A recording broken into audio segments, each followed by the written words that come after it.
Hi, Seals.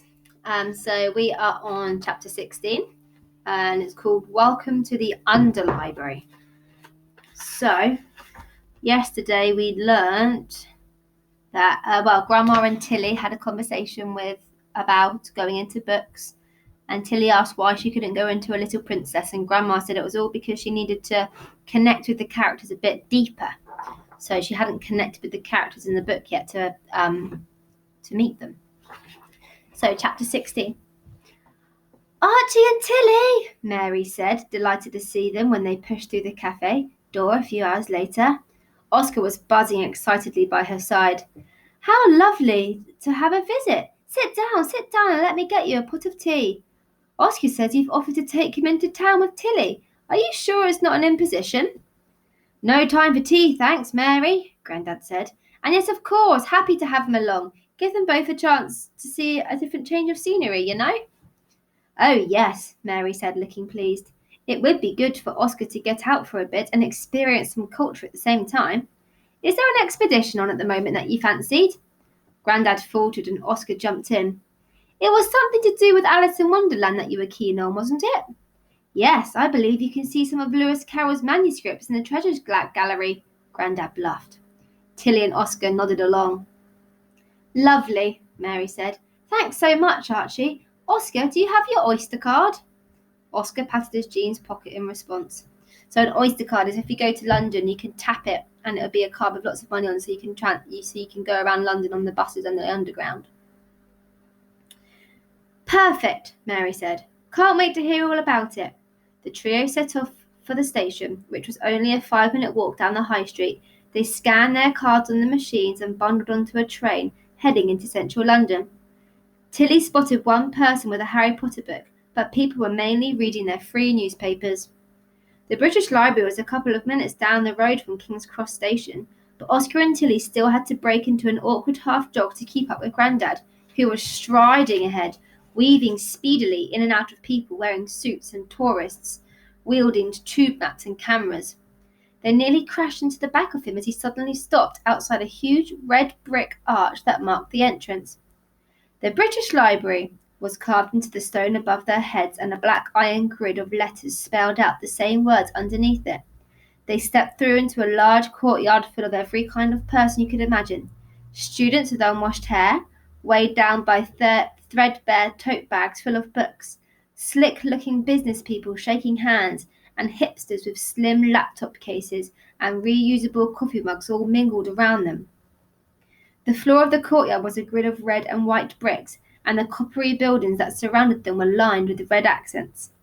The spires and clock tower of King's Cross Station peeked out from behind the library walls, and a huge statue of a man holding some kind of mathematical equipment dominated the view. Who's that supposed to be? Oscar asked, pointing at the vast sculpture. That's Sir Isaac Newton, Grandad said. The statue was made by a sculptor called Eduardo Paluzzi. It's inspired by a drawing of Newton by William Blake, the writer. Awesome! Oscar breathed. Grandad shepherded them towards the steps up to the main entrance. They passed the line of people having their bags checked by security guards and walked into a huge, airy entrance hall. There was a gift shop to their left and a low white desk immediately in front of them where people were being given directions and information.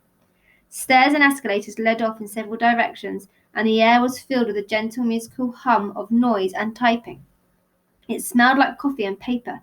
Behind the reception desk was a huge tower made of glass and black metal that stretched up towards the ceiling, which was lined with thousands upon thousands of ancient-looking books. Grandad headed straight towards it. On the first floor there was a set of padded black doors with a gilt sign overhead saying, The King's Library. A narrow walkway led to a door behind a gate that said very clearly in large letters, Staff Only. Grandad pushed it open without hesitation. Grandad, it says staff only in here. I don't think we're allowed, Tilly said nervously. Don't worry, Tilly. It's okay. You'll see, Grandad said, not seeming to notice the curious glances from the people working at the nearby desks. There was a black keypad by the door that Grandad punched 4 numbers into before pushing one of the heavy doors open with a satisfying click. Tilly and Oscar slipped through, after Grandad into a cool, dark place lined with countless books. When she wasn't looking directly at them, Tilly could have sworn the page edges were rustling and whispering to each other. Grandad led them down a twisting metal staircase to what looked like a lift door tucked away in a corner. There was an out of order sign pinned up, but Grandad pressed the button anyway and the doors slid open. Tilly and Oscar looked at Grandad in confusion, but he pushed them gently inside. Most of the British Library is 4 levels under your feet, Grandad said. But we sort of borrow some of the space from them. Who's we? Tilly said, looking at him quizzically. You're about to find out, he said as he swiped some sort of card down a slot and pressed one of the buttons. The lift juddered and started to move, but instead of going up or down, the now familiar toasty marshmallowy smell filled the air, and the sides of the lift cascaded down like wallpaper strips peeling away. In place of the beige walls, there was an ornate interior made of dark, shiny wood and gilt decorations. Lines of gold buttons stretched from the floor to the very top of the lift, too high for Tilly to have pushed if she wanted to. The doors pinged open. Welcome to the British Underlibrary, Grandad said. After you. Ooh, so they trekked through London, went on the tube, and then they got to the library.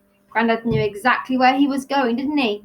And then he went downstairs in a lift, 4 or 5 floors down, and they're at the British Underlibrary. So we'll find out what happens tomorrow. Hope you're all okay. Have a lovely evening or day whenever you're watching this.